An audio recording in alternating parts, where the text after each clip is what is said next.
அனைவருக்கும் வணக்கம். இந்த வீடியோவில் பிஜிடிஆர்பி 2025 தேர்வானது நாளை நடக்க இருக்கக்கூடிய நிலையில் இந்த தேர்வை எப்படி எழுதினால் போஸ்டிங் வாங்கலாம் அப்படிங்கிறத பற்றி இந்த வீடியோவில் நாம் பார்க்க போகிறோம். அதாவது லாஸ்ட் மினிட் டிப்ஸ், என்னென்ன செய்யணும், எக்ஸாம் ஹாலில் எப்படி எழுதுனா 100 மார்க்கு ரீச் பண்ணலாம், இல்லைனா 100 மார்க்கு தாண்டலாம் அப்படிங்கிற ஃபுல் டீட்டெயில்ஸை இந்த வீடியோவில் பார்க்க போகிறோம். இப்போ தான் என்னுடைய சேனலுக்கு நீங்கள் புதுசுனா என்னுடைய சேனலை சப்ஸ்கிரைப் பண்ணிடுங்க. வாங்க இந்த பிஜிடிஆர்பி தேர்வை எப்படி எழுதணும் அப்படிங்கிறத நம்ம பார்த்துடலாம்.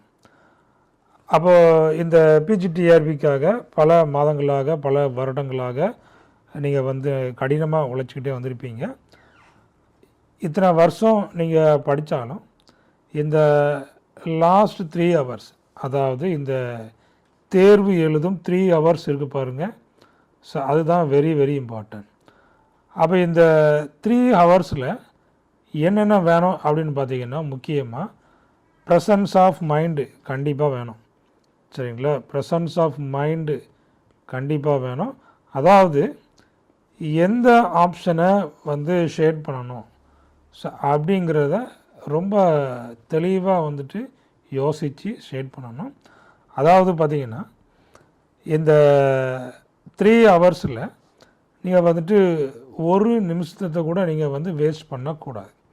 நல்லா ஞாபகம் வச்சுக்கோங்க. 3 ஹவர்ஸில் ஒரு நிமிஷம் கூட நீங்கள் வேஸ்ட் பண்ணக்கூடாது. அப்படி வேஸ்ட் பண்ணாமல் நீங்கள் எழுதுனீங்கன்னா கண்டிப்பாக நீங்கள் போஸ்டிங் வாங்கலாம். அதாவது மொத்தமாக 150 MCQ அப்படி தானே? இப்போ 150 MCQ மொத்தம் எவ்வளோ நேரம் அப்படின்னு பார்த்தீங்கன்னா 3 ஹவர்ஸ். 3 ஹவர்ஸ்னால் 180 மினிட்ஸ். நல்லா வச்சுக்காங்க. மொத்தம் 3 ஹவர்ஸில் எவ்வளவு? 180 மினிட்ஸ். மொத்த கொஸ்டின் எவ்வளவு? 150 MCQ. அப்போ நீங்கள் ஒரு கொஸ்டினுக்கு நீங்கள் ஒரு நிமிடம் நீங்கள் எடுத்தீங்கனாலே எவ்வளோ வந்துடும்? இதில் 150 மினிட்ஸ் இதில் உங்களுக்கு முடிஞ்சிடும். சரிங்களா? அதாவது ஒரு கொஸ்டினுக்கு ஒரு நிமிடம் நீங்கள் எடுத்தீங்கன்னா இந்த 150 மினிட்ஸ் இதில் முடிஞ்சிடும். ரிமைனிங் 30 மினிட்ஸ் இருக்குது. Remaining 30 minutes. அப்போ நீங்கள் ஒரு சில கொஸ்டின் கொஞ்சம் கடினமாக இருந்துச்சுன்னா என்ன ஆகும்? ஒரு நிமிஷங்கிறது 2 நிமிஷம் கூட ஆகலாம். சரிங்களா? அப்போ அதில் ஒரு 30 கொஸ்டின் கடினமாக இருந்துச்சுன்னா என்ன ஆயிரும்? இந்த 30மே அதில் கேன்சல் ஆயிரும். அப்போ என்ன பண்ணணும்? இந்த போஸ்டிங் வாங்கணும், 100 மார்க்குக்கு மேலே எடுக்கணும் அப்படின்னு நினச்சிங்கன்னா, ஃபஸ்ட்டு கொஸ்டினை வாங்கின உடனே என்ன பண்ணணும் அப்படின்னு பார்த்தீங்கன்னா, எந்தெந்த கொஸ்டின்லாம் ஈஸி, சரிங்களா, ஃபஸ்ட்டு எடுத்த உடனே ஒரு கிளான்ஸ் ஒரு 5 மினிட்ஸுக்கு அப்படியே ஃபுல்லாக என்ன பண்ணிவிடுங்க. நீங்கள் ஒவ்வொரு பேஜையாக நீங்கள் திருப்பி பார்த்துட்டு எது எதெல்லாம் உங்களுக்கு ஈஸியாக இருக்குது, ஃபஸ்ட்டு எடுத்த உடனே நீங்கள் என்ன செஞ்சிடக்கூடாது, 1வது கொஸ்டினில் இருந்து அப்படியே நீங்கள் 2வது கொஸ்டின் 3வது கொஸ்டின் அப்படியே நீங்கள் பெறக்கூடாது. நிறைய ஸ்டூடெண்ட்ஸ் அப்படி தான் சொல்லுவாங்க, ஃபஸ்ட்டில் நான் நல்லா பண்ணேன், கடைசியில் நிறையா கொஸ்டின்னால் அட்டன் பண்ணவே முடியல, என்ன பண்ணிட்டு வந்தேன், அப்படி சும்மா ஷேட் பண்ணிட்டு வந்தேன் அப்படின்னு தான் சொல்லுவாங்க. ஸோ அப்படி இருக்கக்கூடாது. இப்போ ஃபஸ்ட்டு என்ன பண்ணணும் அப்படின்னு பார்த்தீங்கன்னா, ஃபுல்லாக 150 கொஸ்டினையும் ஒரு முறை நீங்கள் பார்க்கணும். அதுக்கு ஒரு 5 மினிட்ஸை நீங்கள் ஸ்பெண்ட் பண்ணுங்கள். அதுக்கு மேலே ஸ்பெண்ட் பண்ண வேண்டாம், 5 மினிட்ஸ். அப்போ உங்களுக்கு தெரிஞ்சிடும் நீங்கள் எந்தெந்த கான்செப்டில் ரொம்ப ஸ்ட்ராங்காக இருக்கீங்க அப்படிங்கிறது. சரிங்களா? அப்போ கான்செப்ட், எந்த கான்செப்ட் உங்களுக்கு ஸ்ட்ராங்காக இருக்கீங்களோ அதை அவ்வளோத்தையும் ஃபஸ்ட்டு 1ல் இருந்துட்டு 150 வரைக்கும் எந்தெந்த கான்செப்ட்லாம் உங்களுக்கு நல்லா தரவாக தெரியுமோ அதை நீங்கள் என்ன பண்ணுங்கள், ஃபஸ்ட்டு கோ த்ரூ பண்ணுங்கள். கொஞ்சம் கடினமாக இருக்குது, யோசிக்க வேண்டியது இருக்குது அப்படின்னா அதை அப்படியே விட்டுருங்க. சரிங்களா? அப்படியே விட்டுட்டு அடுத்த கொஷின் போங்க. அடுத்த கொஷின் எப்படி இருக்கும்? ரொம்ப ஈஸியாக இருக்கும்.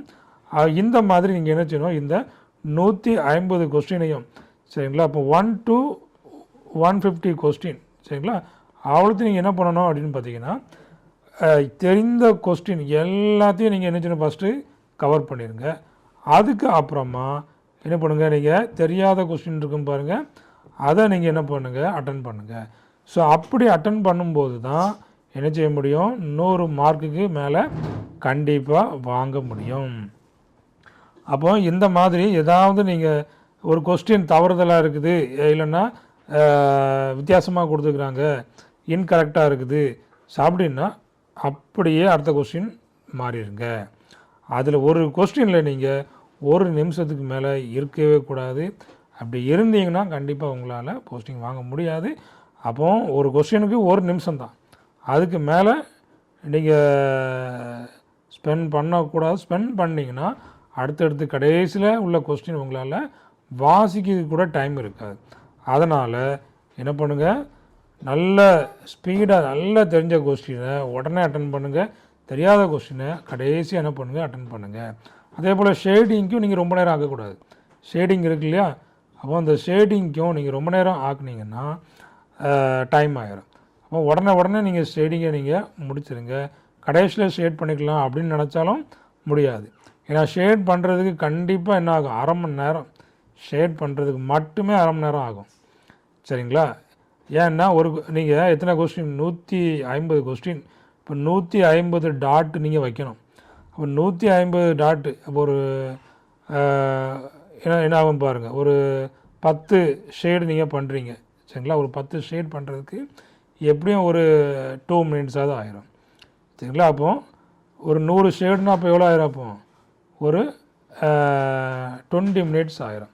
150 இருக்குது. அப்போ அதுக்கே பார்த்திங்கன்னா ஒரு 30 மினிட்ஸ் வந்துட்டு போயிடும். அதனால் டைம் வந்துட்டு ரொம்ப ரொம்ப ஷார்ட்டாக தான் இருக்கும். அப்போது இங்கே இந்த தெரிந்த கொஸ்டின், இந்த தெரியாத கொஸ்டின், இது ரெண்டையும் நீங்கள் தனியாக பிரிச்சுக்கிட்டு தெரிந்ததை உங்களுடைய கான்செப்ட் எதில் ஸ்ட்ராங்காக இருக்கீங்களோ அதை ஃபஸ்ட்டு அட்டன் பண்ணிங்கன்னா கண்டிப்பாக இந்த பிஜிடிஆர்பி எக்ஸாமில் உங்களால் ஜெயிக்க முடியும். அதே போல் ப்ரெசன்ஸ் ஆஃப் மைண்ட், நல்ல ஆன்சர் தெரிஞ்ச மாதிரி இருக்கும். கரெக்டாக என்ன பண்ணுவாங்க, ராங்காக உள்ள ஆன்சரை அப்படியே மார்க் பண்ணிட்டு வருவாங்க. ஸோ அப்படி இருந்தாலும் என்ன செய்ய முடியாது, கண்டிப்பாக நிறையா கொஸ்டின் தவறுதலாயிரும். அதனால் எந்த கொஸ்டின் ஆன்சர் என்ன அதையும் நீங்கள் கரெக்டாக மார்க் பண்ணணும். ஆன்சரில் ஒன்று இருக்குது, மார்க் பண்ணுறதுல தவறுதல் ஆகிட்டுனா தப்பாயிடும். ஸோ அதனால் ரொம்ப கவனமாக தெரிஞ்ச கொஸ்டின் முதல்ல அட்டன் பண்ணுங்கள், தெரியாத கொஸ்டினை கடைசியில் அட்டன் பண்ணுங்கள். இந்த மாதிரி பண்ணிட்டீங்கன்னா கண்டிப்பாக உங்களால் ஜெயிக்க முடியும். இந்த தேர்வில் அனைவரும் வெற்றி பெற ஆல்வின் டிஆர்பி கோச்சிங் மூலமாக வாழ்த்துக்களை தெரிவித்துக் கொள்கிறேன். தேங்க்யூ. தேங்க்ஸ் ஃபார் வாட்சிங்.